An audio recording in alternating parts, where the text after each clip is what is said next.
We are live. What's up, everyone? Welcome to episode 48 of the Bros Talking Soccer podcast. Full house here. Christian Sandler, who you can see on the YouTube video. Christian, my brother, you can see his face poking in here. Matt, say hello. Hello. There's Matt. And my dad, who's down here. Give a little shout out. Yeah, supporting fan futsal. He's going to be here chiming in as well. We have the Eagles game coming up for Monday Night Football, so we are going to jump right into things right away. All right, so let me get this up. We are good to go. All right. I guess you guys don't care about the Sixers, huh? Oh, yeah. No. Not really. How are they doing? They're up 9-7. Oh, I see how it is. Yeah. Okay, well, good. The Sixers are winning as well, so good week in Philly. All right, where'd my topics go? There we go. All right.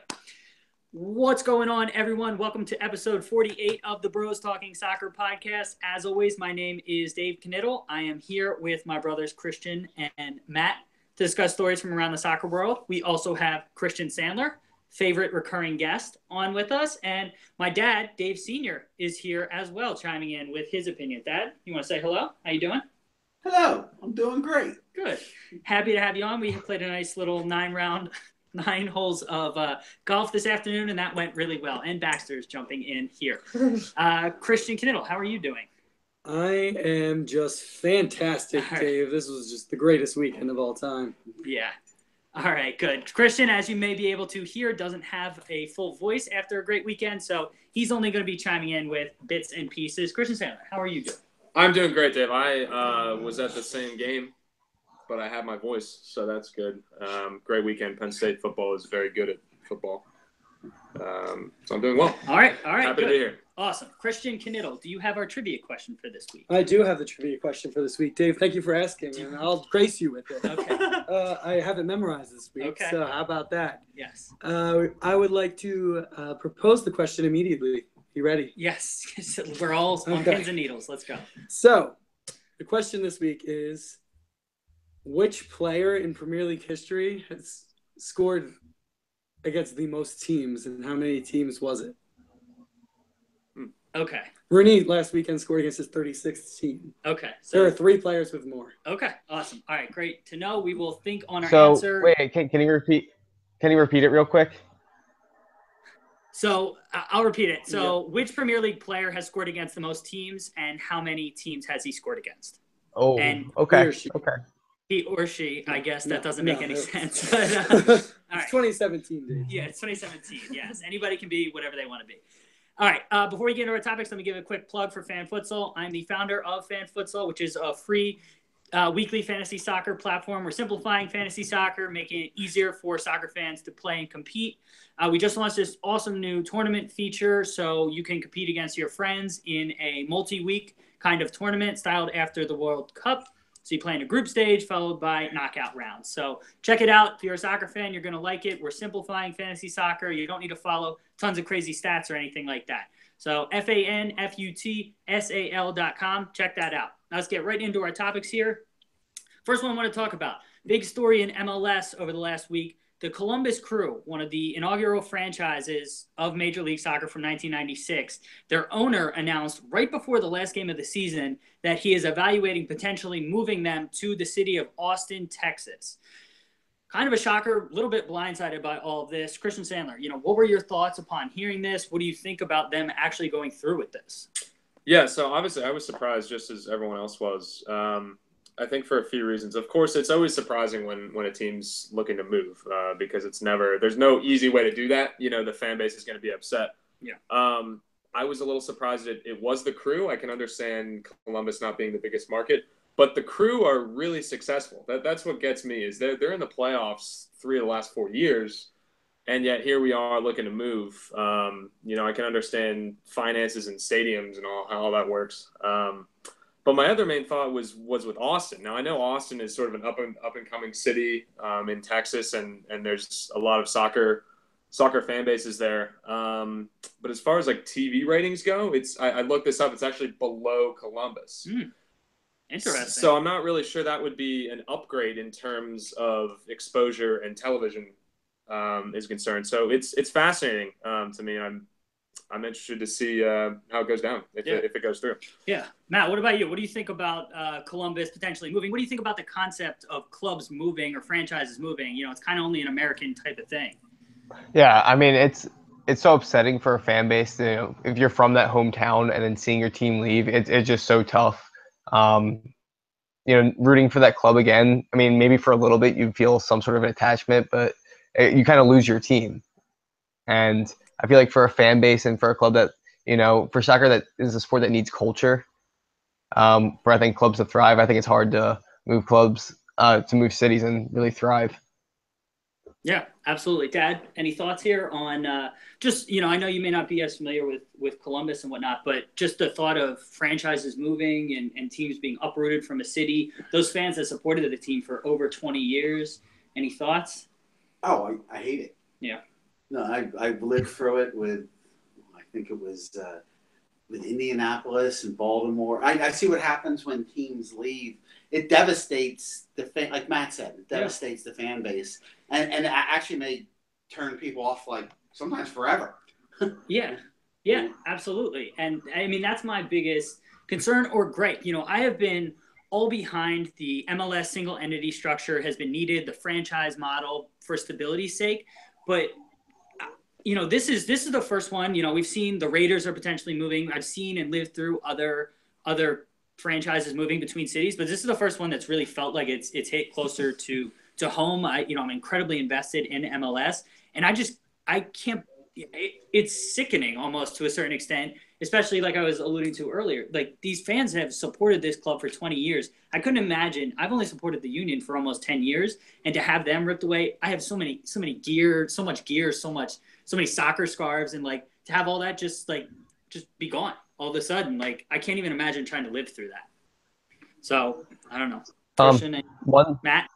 I'll tell you one thing. I guess I was younger, so like I didn't really understand the magnitude. But apparently, Seattle fans were really passionate about basketball as well. I know how they are with soccer and football. But when they lost their basketball team to Oklahoma, like apparently that's a huge market, and that's something we lived through. And like I didn't understand the magnitude at the time, but yeah, that fan base is just lacking a basketball team. Yeah, and so like I get, Christian, you were alluding to there's a business aspect here. Columbus is, I think, 20th out of 22 teams from all like the different business metrics, and ultimately a league is going to do what's best from a business standpoint.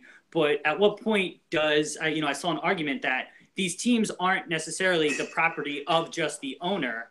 They are more than that. They're a part of the community and things like that. I don't know. What do you have to say? Yeah, no, I mean, absolutely. Like these teams get embedded into the culture. Like it's easy to say that Austin is a better business market right now, so we're going to move the team. But I mean, think about what the Crew has done for the city of Columbus, and vice versa. I mean, it goes back and forth with the fans and the club. There will never be an easy way to do this. It's happening in the NFL right now. The Raiders are moving, the Chargers moved, the Rams back to LA. Like, how do you think the fans in St. Louis feel right now? Yeah, I mean, they've been there forever. So I can understand the business aspect of it. As a fan of soccer, I can obviously relate much more to the fans' perspective. Yeah. I can only imagine. So on top of this, last little point here. So the Crew, they wouldn't move next season, but it would possibly be the following season. And they announced this after season ticket renewals were due. And they've come out and announced that they will not issue any sort of refunds or credits to season ticket holders for the 2018 season because they will be there for the 2018 season. Dad, any thoughts on the front office kind of doing that? Them saying, hey, we're going to have a season next year, and you kind of have agreed to renew. Any thoughts there? I think it's poor business on their part. I think they should allow the fan base that they basically are holding them hostage, and I think that's wrong. Yeah, they should allow them if they want out. They should just allow them to be out and have a clean break. That's what I would do, but. Unfortunately, money talks. Yep. That's the reality of the situation. Matt, anything else you wanted to add here? No, I think you guys got it. All right, let's move this thing right along. Let's talk about youth recruitment for professional teams. And so I know the U.S. struggled. Well, the U.S. didn't make the World Cup. They didn't struggle. They didn't make the World Cup. So a big topic recently has been youth development and recruitment of players and how to develop those players. An article came out recently in the Daily Mail about how the English Premier League clubs go about recruiting youth players and how it's become just a straight, very, very business-like sort of numbers game. And they're almost treating these children, they're at some as young as 9 years old, just as commodities. And if they don't fit a certain prototype based on averages and things like that, these kids are just getting sold and basically having their dreams forced to be given up at that age. And this guy is going through and I read an article in the New York Times trying to help those kids basically get a second start. But Matt, what do you think about that strategy? I mean, there's a certain level of it's a business, and if in order to produce the best players, you kind of have to churn through. But there's a human element to all of this. So what do you think about that strategy for recruitment and development? Well, I think it's something that's shown to work throughout time. I mean, academies, usually if you're in a professional academy, you're more likely to end up being a professional soccer player than if you're not in one. So I think they have been pretty good at developing talent. And I know it's unfortunate. I read the article and we were saying like 7, 8, and 9-year-olds, you see them crying when they get removed from a club. I always wondered how that worked. Like, did they kick out the kids? Like, I never kind of put that together, but yeah, I mean, it's hard, but to be the best players in the world and to have the best product, I feel like that's something that makes the competition. Do these clubs owe anything to these kids beyond just the straight development of players? Or is it just, I mean, they're in the business of soccer, so they shouldn't have that.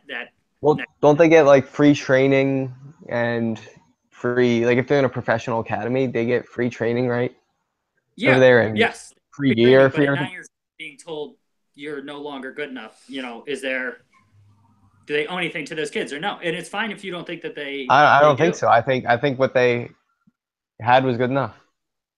All right, that's fair enough, Dad. Anything to add? I mean, you're obviously much older than us, have seen us go through development and playing on teams and everything like that. We've been through all kinds of clubs, been not kicked out, but been. Well, what has this been? I mean, this is the model. Is this what like the most successful worldwide model? Yeah. I'm assuming this is that model. Yeah. Because what I struggle with coming up, I know much less about professional. I've been involved in youth soccer for decades, and my fear was, or my frustration is, why aren't we keeping up with the rest of the world? So obviously we're doing something wrong. So maybe it needs to be more cutthroat. Yeah, I tend to agree. From a parent perspective, you're going to have everybody stomping their feet and crying because everybody has to get a trophy and all this. But that's not the real world, and that's not what I grew up with. That's not what most people grew up with back in the day. And now I think we got too soft. Yeah. And maybe it has to kind of go back to, hey, this is the real world. All right, yeah, that's perfectly fair. Christian Sandler, anything you wanted to add? Yeah, so I think the thing about all of this is it works. I mean, you can't really argue with the fact that it works. Let's look at like Marcus Rashford at United. Like he's phenomenal. He's come up through the academy. I'm a big Fulham supporter. We have actually a very good academy for a championship level club. One of our top academy players, Ryan Sessegnon, has been targeted by Liverpool and Tottenham. He's worth millions at the age of 16. So from like an on-field perspective, like this works. He's a brilliant player. He's worth all this money. He can play wherever he wants. He's come up through the Fulham Academy his entire life. So it works. That's not really my question. My question is what's the quality of life for these kids? Like, as you said, there's a major human element to this. Yeah. I'd like to know what Ryan Sessegnon's life was like coming up in the Fulham Academy. What did he go through? I think it's about finding that line. 5 years old. That sounds awfully early to me. I don't know when Sessegnon or Rashford or any of these guys started, but I think it would be about finding that line between the ages when it's the right time to start. Yeah, and so the other thing for me is you have late bloomers, right? And right. So to cut a kid at 9 years old because he may be a bit small, or looking at the numbers historically, he doesn't fit a certain profile. I mean, you always hear about Messi, right? Messi was incredibly undersized. People, some people had passed on him or didn't want to offer him those things, and so he may never have developed into something like that.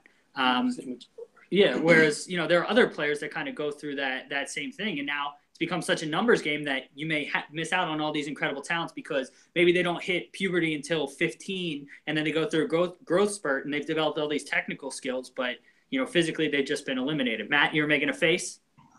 Yeah, Messi. He said Messi didn't get the opportunities. Like he wasn't on the best academy in the world.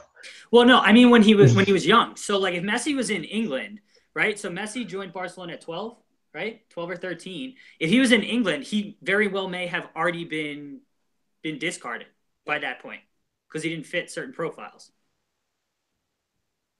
No, you don't make anything to If he was good enough to be in Barcelona's academy, he would have been good enough to be in England at 12 if he tried out again. He joined Barca's academy at 12, right? He had played in Argentina for Boca. No, not Boca. Rosario. No, he's from Rosario. I can't remember who he played for in Newell's Old Boys. He played for that youth team at that age up until he was 12. So what I'm saying is he may have been discarded. You're laughing. All right. So clearly you don't agree with me. But what I'm saying is that I don't know if they can just straight judge based on numbers or you don't really know how a kid's gonna end up developing. So I think it is about finding that balance and telling you. Christian? It was the same with Gerrard. They told him he was too skinny and he would never amount to anything. And look at his career that he went on. Yeah, but I guess they still gave him a shot, right? But Yeah, nowadays he may not end up doing that. So I don't know. So it's going to be something interesting to follow because there's going to be an overhaul in youth soccer over these next 5 or 10 years, and it's going to be pretty dramatic. And so we'll have to follow that and see what comes of it. Last thing, wanted to touch about in segment 1 here. Watford and Newcastle have agreed to, 2 Premier League clubs, they've agreed to a reciprocal deal with their away fans. I know a big deal in European soccer, specifically England, is that ticket prices are so crazy. And especially for away fans that have to travel far distances, they jack up the prices even more. So they've agreed to, I think, a £5 discount each in each of the different categories to each other's fans to try to help with the away fans. So I don't know. What do you think, Dad? Any thoughts here? I know you're not too in tune with really with the soccer travel culture, but in England there's a big element of traveling fans and trying to get them. They help create the atmosphere, and so Germany does really, really well with keeping discounted ticket prices. So the fact that they're doing this, should you probably see other teams going about these kind of deals and reciprocal deals or anything? Oh yeah, I would love that idea just for balance. Yeah.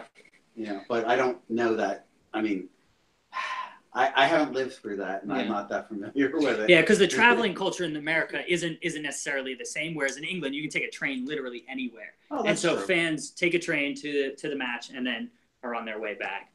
Christian Sandler, any thoughts on this reciprocal deal? Yeah, I think it's great. I specifically would like to see it amongst rivals. I mean, especially within London, we're rivals with QPR. Why don't we offer this kind of deal for Fulham QPR? Back and forth, encourage the rivalry, encourage more away fans. I think the more away fans, the better. Yeah. It doesn't matter the venue. Builds the atmosphere. Builds the atmosphere. It's good for the fan base. It's good for both clubs, I think. It's a win-win as far as I'm concerned. I would love to see more of it, especially with rival clubs. Yeah, I like that thought. Matt, any thoughts? Anything else you wanted to add here? No, I think we all agree. It seems like a great idea. Yeah. How are you doing, by the way? I'm sorry I didn't ask you. Yeah, I'm doing well. Yeah, we never asked at the beginning of the podcast, so yeah, I'm doing well, guys. Yeah. If you were wondering. Yeah, I'm doing well too. Thank you. Okay, so with that brings us to the end of our first segment. Everyone, you're going to hear some music. Stick around, and we will be right back with our second segment.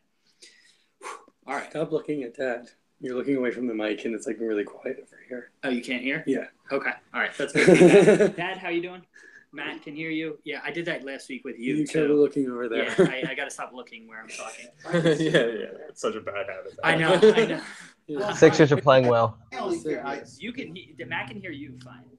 It's weird that my fear with that whole thing is how many visiting fans, how violent could it possibly get? It does. Yeah, well, it could. But, I mean, it all depends on crowd control. Yeah. Messi couldn't do it as a 12-year-old at Stoke. That's a good one. Okay, cool. Any other thoughts? We good? Everybody feel good? Yeah. Huh? I was about to comment. Do you really want rivals? Like, would you rather have more Michigan fans this weekend? No, you wouldn't. No. We're strictly talking Just soccer. Atmosphere. Yeah, atmosphere. Yeah. All right. Okay. Let's get into our next topic. You guys good? Yeah. Welcome back, everyone, to segment 2. Jumping right in here, and in the Everton versus Olympique Lyon Europa League match this past weekend, there was an incident on the field where the players got together. There was a lot of shoving. It was right by the advertising boards, right behind the Everton goal. No, the Olympique Lyon goal. And the Everton fans were there. An Everton fan, Father of the Year candidate, holding his, it couldn't have been more than 2-year-old child, came over, so while holding the child, came over and tried to punch one of the Lyon players on the field.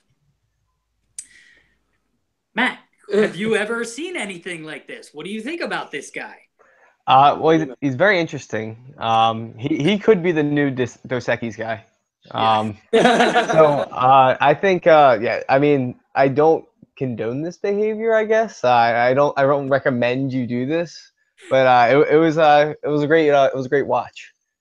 Yeah, it's certainly made for interesting TV. Christian Sandler, seen anything like this before? Absolutely not. I thought of like dads in baseball stands, like catching a ball with a beer, and they've got their kid in one hand. But this is violent and totally on a different level. I think it speaks to the passion over there, which is something else, and we simply don't have it here. We don't have that level. I thought you were going to say the South Park episode with the dads in the fans fighting each other. My God! You went a different direction. I like that one. Okay. Dad, you have a little bit more of experience in life. Ever seen anything like this? Maybe back in the '80s at a Eagles or Phillies game or something like that. Oh, always. Yeah. There's a 700 level at the old Veterans Stadium where the Eagles are, and you saw everything flying. I think people would throw their kids. It's also maybe genius, it's self-protection. You have the kid, who's going to hit you back, holding the kid. I don't know. But no, it's pretty poor. It's human being. It's, a questionable human being in general. So. Yes, I would agree with that. I do like the idea of using the kid as a human shield, though. So that's an interesting standpoint. Yeah. So this fan has, I think, been charged by the police and is being sought. And I don't know if he's been caught or whatnot. Oh, good. Likely will get a lifetime ban, but certainly made for some interesting television. Let's put it that way. Sticking with the Everton theme, Ronald Koeman, the Everton manager, off to a very rough start this year and was let go by Everton, I believe, earlier today. My days are getting a little jumbled. Yeah, so today is October 23rd. He was let go earlier today. Christian Sandler, what were your thoughts on him being fired? Was it time? Did he deserve more time to integrate? They had a huge roster turnover this summer. Should he have gotten more time, or was it just, it was time for him to go? I think with this situation, you can typically argue that they deserve more time. I mean, I'm not surprised in the slightest. This is what the Premier League is. It's cutthroat. You do not have time to make these improvements. I mean, they brought you talk about the. What's unless you're Arsene Wenger. Yeah, right. Unless you're Arsene Wenger. Arsene Wenger will never be fired. But I mean, you talk about the roster overhaul. Like you bring in Sigurdsson and Rooney and all these top players, and I think people tend to think like, okay, these players are really good. Why aren't you winning? It's not necessarily about cohesion or tactics. It's just, okay, Sigurdsson was brilliant at Swansea. Why aren't you winning with him here? And frankly, I mean, I think they have a point. They have a great roster. Like if you're looking at this roster on paper. They're Champions League, right, Matt? They're well on their way. They're well on their way. Ridiculous that they would have 8 points at this point. They're in the relegation zone right now with this roster. I mean, at some point you got to point to the manager, I think. Well, you guys know that no other person other than Rooney has scored from them this season. That's unbelievable. Is that serious? That is a real fact. That's unbelievable. He is the only one in the Premier League. Okay, in the Premier League, because I know he's the only one who scored in the Premier League. Wow, this far in. That is a very good stat. Interesting. That would explain it. Yeah, Matt, what do you think? Since Everton's your baby, your team, your second team. I know you're a Man City fan, but I know you like their roster heading into this season. What do you think about Koeman being let go? You guys talking to me? Yes, Matt. Sorry, I just completely disconnected from the call if you guys didn't see that. No worries. So, what do you think about Koeman being let go, considering Everton is your team, second team? Ugh, what? Okay, yeah, they're not my team. He liked their roster before the season. I'm joking. They were my Cinderella story pick. They were my your March Madness pick. But yeah, he had to go at this point with the lineup they have. It was 3. It was he's had 2 months, or yeah, it's about 2 months into the season. Yeah. And there was no going up. Like I think their best performance may have been the draw at City, and that was what, the 3rd week, and it just nothing's really gone their way. So it hasn't even been. You didn't even see positive signs for things kind of. Yeah. Yeah, I know. I'm deep down, I always like to see managers given more time because I think it's underrated how tough it is to integrate into a new team. I know a lot of these players were moving from the English Premier League to Everton, and that definitely reduces transition time. But still, you're coming into a completely different environment. It just takes time for players to get integrated. And while I would like to see managers given more time, I didn't see them turning this around in any way. And so I think this ultimately was the right decision. Dad, no, you're not following too closely. Anything you wanted to add here, or you good? Yeah, That's fine. I'm not an Everton fan. I mean, I'm aware of what happened, but yeah, he probably had to. I mean, I read and it sounds like he had to go, but yeah, you gotta go. Yeah, you gotta go. You gotta go. Well, to be fair, no one's an Everton fan. Yeah, there you go. One last point. I mean, Tim Howard. Yeah. The problem, I think the problem is, like, so Everton is aspiring to get into Europe. You're already 8 points back. Like that is a lot of ground to make up. So if you're looking at it from like a numerical table perspective, especially a quarter way through the season already. We're a decent ways in. It does not bode well if you're talking about keeping your job. So. Yep. So I agree with that as well. I think that's good. Everyone made good points. And with that brings us to the end of our second segment. A little bit more music here, and then we will be on to our third and final segment. Stay with us. No, we're really contradicting what we said in past podcasts where we don't like people let go in the middle of the season. Yeah. It is what it is. Well, he had to go. What are you saying, Matt? I said, well, he had to go. Yeah. We didn't hear you cut out. You gotta go. Yeah. So, but They're corporations, right? that basically, It's corporate America. I mean, Yeah, or not corporate America. It's corporate corporations. That's why they love Germany, because it's not how it's run there. Yeah. Oh, really? No, they don't have owners. Well, they're owned by the community. Kind of. Oh, Kind of. I mean, it's still cutthroat. Barcelona's- managers still definitely lose their Barca's still the jobs, same way. and they still have boards. And Yeah. Real Madrid and all that. Madrid is owner. No, they don't. Perez? He's not the owner. He's the director. He's the director of the board. He's not the owner. Okay. He gets voted in. Oh. 100%. Oh, he's the worst. Yeah. You watching the Sixers, Matt? Yeah, I'm watching the Sixers. We're looking We're good. Ben watching. Simmons is. We're watching the Sixers.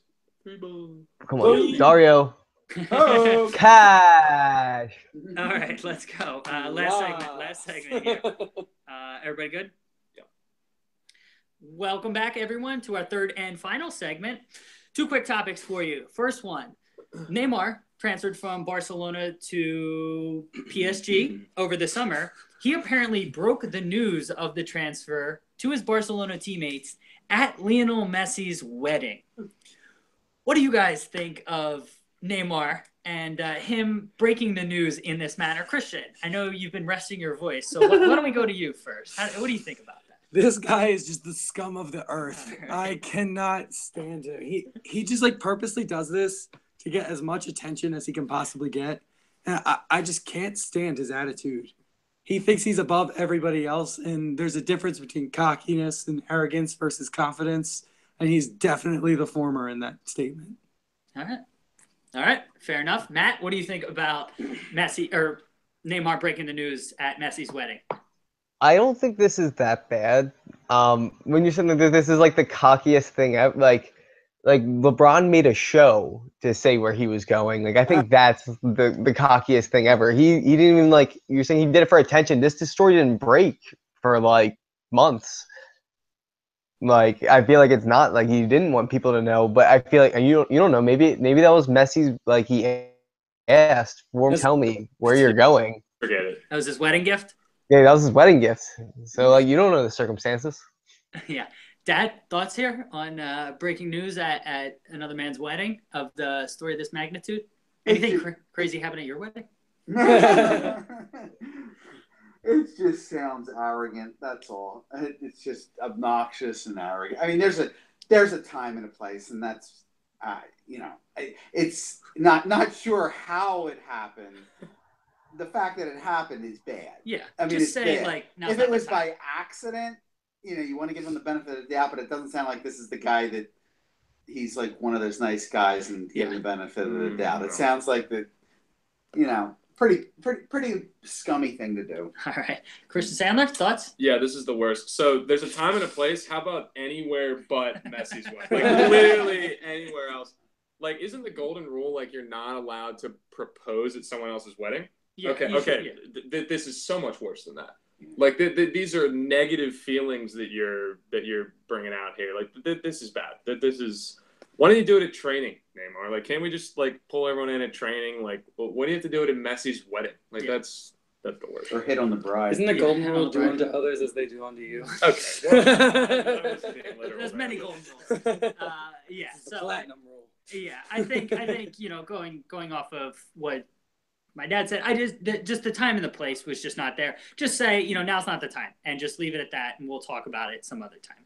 And, that's what he should do. Well, it ends up being about him. Exactly. And granted, the story didn't come out for a couple months. And so, we don't know the full backstory there. But just given some of his past antics, I wouldn't be surprised if, I don't know, he wanted to make it more about him. So we'll see about that. Last story here. Anybody else have anything they want to add on top of? Surprised he didn't bring the media in there with him and do a speech. I think he was in a white suit. Let's just hold a press conference at Messi's wedding. All right. Last thing I want to talk about. The Transfer Mark came out, the popular website that lists transfer values of all players, came out and ranked Christian Pulisic as the second most valuable teenager in the world. Wow. At 45 million pounds. And actually, I'm sorry, second youngest 20 and under player. So it also included 20-year-olds. They listed him as the second most valuable player.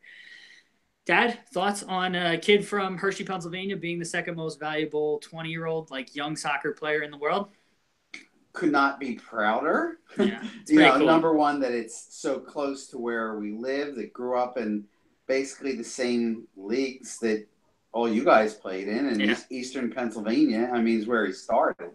And to see that kind of development coming, it's a sign of, maybe things will change and money may change and how things are run, like we were talking about, make it a little, maybe not everybody gets treated equally and all that. And it's like, well, maybe this will be the result of it. Yeah. I mean, to have a kid like that come out of like these programs and now is competing with the best of the best in the world, it's a good sign for U.S. soccer. Yeah, it's incredible that a local kid, has made it that far. Christian Sandler, thoughts on this? Yeah. Do you agree that he's worth more than some of these players? Frankly, I don't. Yeah. As much as I would love, this is claiming he's worth well over double what Marcus Rashford is worth, and I'm just not sure. Maybe I'm a little high on Rashford.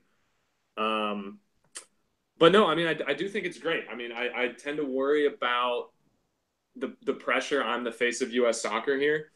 I really hope he can live up to these absurd expectations. He has so far, though. He has so far. They give him credit. He has so far.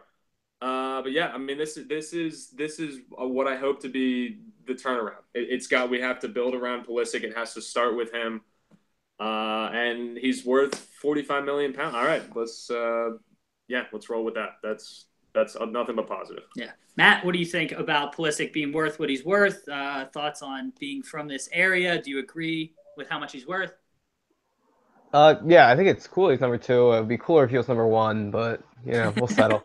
Yeah, but I think that's accurate. Like, I'm very high on Pulisic. He's incredible. Like he is our best player on our national team. There's no other guy on that list that is the best player on the national team that plays on that level. It's a different type of game, and he shows it in the Bundesliga and at the national level. And it's not even a question that he's head and shoulders above the quality of the rest of the entire players in our national pool. Yeah, that's a really good point. So, can't really argue with anything there. Christian Sandler, anything else you wanted to add on this topic? Any other topics we talked about? No, I think I'm all set, Dave. Matt, anything you wanted to add? This and any other topics? No. Dad, anything? Thank you for inviting me. No problem. It's nice to see things filmed live. Yeah, behind the scenes, getting a peek behind the curtain here. This is very exciting stuff. Yeah, very, very exciting things. I just wanted to mention MLS playoffs are starting this Wednesday. Pretty crazy last drama in the Western Conference. There was only one spot available. San Jose had to win. 93rd minute, they got a winning goal, really dramatic and all that crazy scenes. So that was really, really cool. I'm hyped for the MLS playoffs, even though the Union aren't in it. Should be an awesome time. So I will be following that. Christian, you want to recap our trivia? Christian Knittel, you want to recap our trivia question? Use that sexy voice and yeah. You didn't ask me if I had anything else I wanted to mention. Oh, so do you have anything else you wanted to mention? Ronaldo won best player today. No one's really surprised by that. And Zidane won best coach. And Mbappe won Golden Boy. Oh, weird how that happened, huh? Everybody knew that was but last time we talked about it. Up for debate. It was never up for debate. It was up for debate. I also thought that the awards were in January. And I thought that there were still months of the season left to be played. That's why I made the argument that I didn't realize that they were being announced right now. So that was my defense. All right. Anyways, go ahead. Okay. So the trivia question this week was, who has scored against the most teams in the Premier League, and how many different teams has he scored against? Christian Sandler, you want to kick us off? Who is Peter Crouch? But not really. I would have to guess Michael Owen. Jeez, I don't know. 19 teams. Okay, well, I already said Rooney scored 36. 39 is what. It's actually Matt, 39. Matt, who's your guess? I also said there were 3. I'm going Alan Shearer, 42. Okay. Dad, do you have any guess whatsoever? I like Matt's guess. Okay. so just Matt's guess. Alan Shearer, 42. I was 42 sounds like a good number. Yeah. All right. I was going to guess Alan Shearer as well. I'm going to say 46, though. Okay, one of you got part of it. It was 39 teams, and it was Frank Lampard has scored against those teams. No way. Frank Lampard, really? Wait a minute. Wow, that is. I would not have guessed that. So my other guess was going to be Henry, because he was there for. It was not him. He wasn't in that. So who are the top 3? It was Giggs, Lampard, and Shearer. Okay, Shearer wasn't there. Yeah. Okay. So with that, everyone, I want to thank you for tuning in, listening to all of us yammer on. If you want to check out all of the links to any of the stories we talked about, we'll put them in the podcast show notes. Christian, something to add? I got to take a picture and meet Sebastian Letou yesterday, Yes, so that was really cool. I was there, and I messed up, and I didn't get his camera working. He's a legend. So somebody else had to actually take the picture and send it to Christian. So I failed. In addition to the stories being in the podcast show notes, we will also tweet them out from our Twitter handle at BT Soccer Pod. Follow us on there if you want to get in contact with us.